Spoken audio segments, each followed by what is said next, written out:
আসসালামু আলাইকুম। সবাইকে স্বাগত জানিয়ে শুরু করছি ২১তম সপ্তাহের ৭ম শ্রেণীর গণিত বিষয়ের অ্যাসাইনমেন্টের সমাধানে।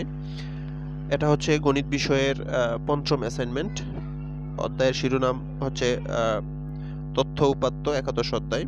তো এখান থেকে আমাদেরকে যেই অ্যাসাইনমেন্টটা অঙ্কন করতে হবে, যে অ্যাসাইনমেন্টটা সমাধান করতে হবে সেটা হচ্ছে, আমি পড়ে শোনাচ্ছি তোমাদের, দেখো। মাহি ৭ম শ্রেণীর শিক্ষার্থী। সে নিয়মিত পত্রিকা পড়ে এবং প্রয়োজনীয় উপাত্ত সংগ্রহ করে। নভেম্বর মাসে তার শহরের দৈনিক করোনা আক্রান্ত মানুষের সংখ্যা নিম্নোক্ত তথ্য সংগ্রহ করল।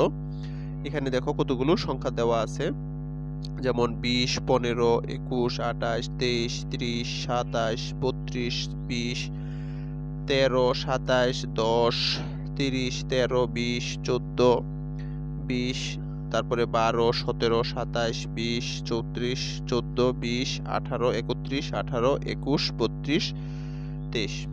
এখন তোমাকে যেই প্রশ্নগুলোকে সমাধান করতে হবে সেগুলো হচ্ছে, মাহির সংগৃহীত উপাত্ত কোন ধরনের উপাত্ত, এই ধরনের উপাত্তের সাথে প্রাথমিক উপাত্তের কি পার্থক্য তা লিখতে হবে, এবং সংগৃহীত উপাত্তের গণসংখ্যা সারণী হতে আয়তলেখ অঙ্কন করে তা থেকে প্রচুরক নির্ণয় করতে হবে।